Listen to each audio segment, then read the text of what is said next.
1969 was the year of the notorious Woodstock Festival. Do you remember that? I actually do, because I lived about 60 miles down the road.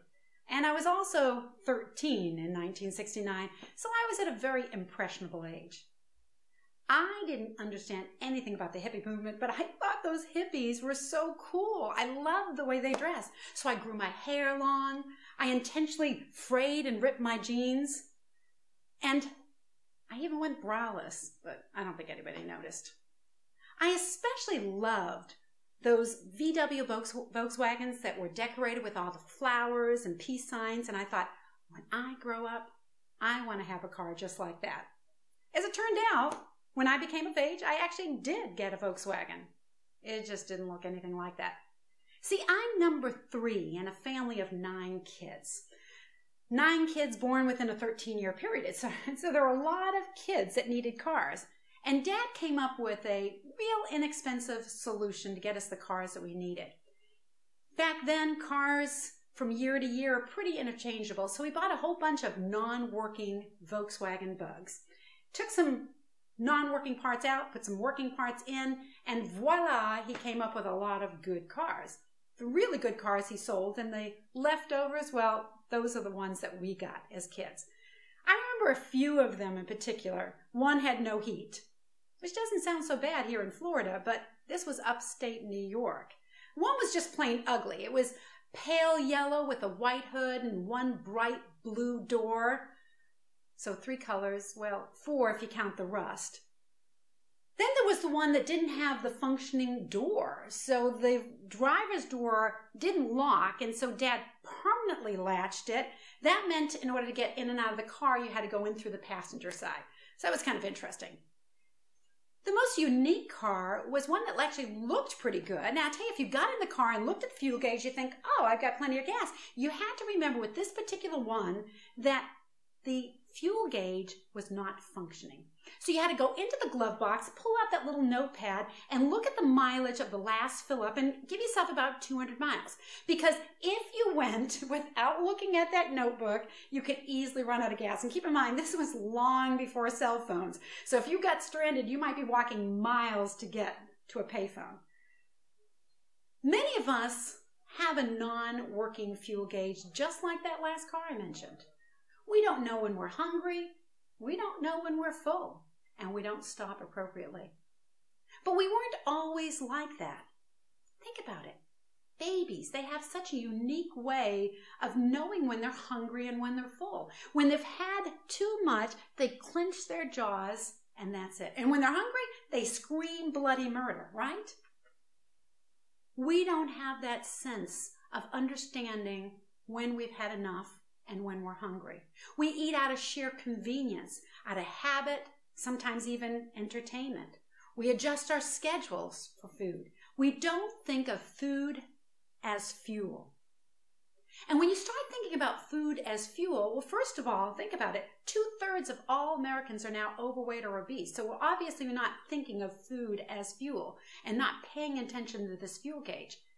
So we could, if we fueled our body the way it was intended, would not only help with the weight issue, but think about it. The 3 big killers, cardiovascular disease, diabetes, and cancer, many of these are related to the way that we eat.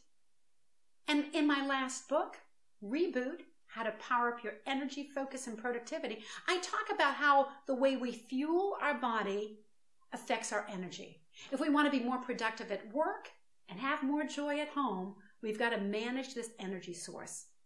So, let me give you 3 principles of how the human body works when it comes to managing our energy.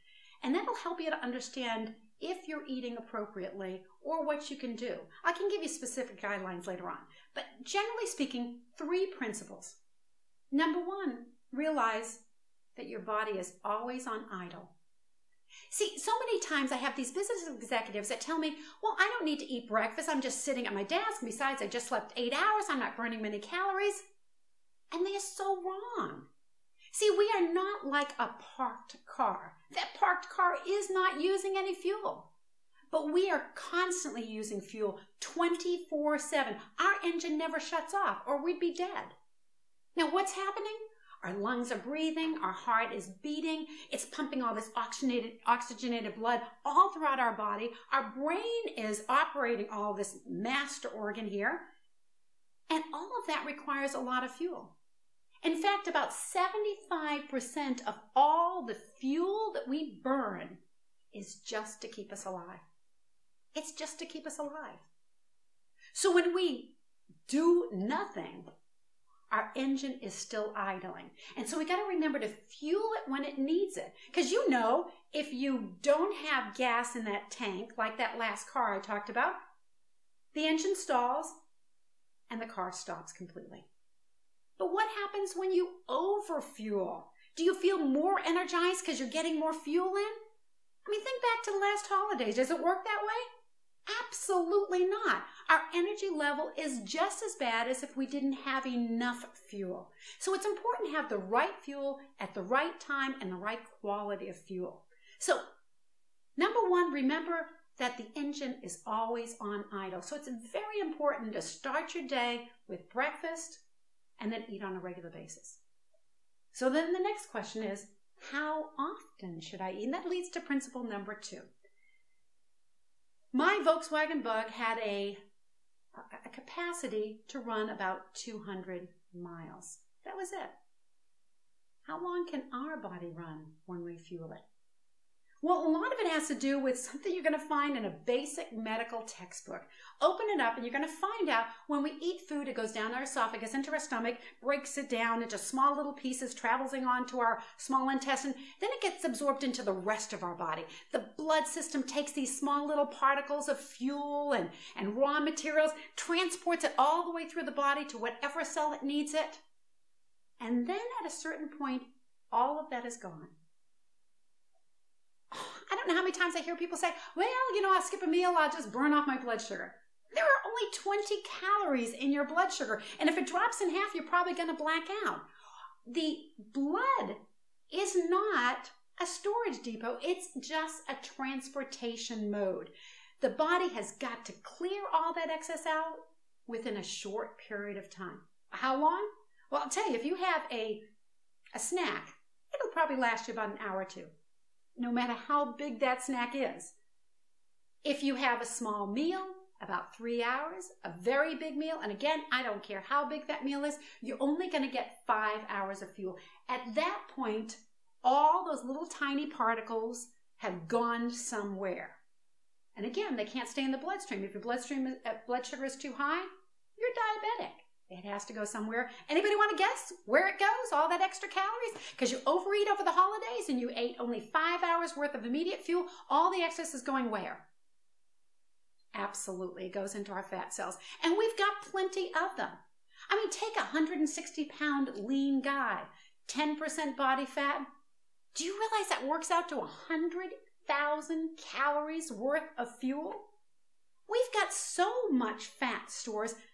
In fact, a lot of times people are thinking, well, you know what?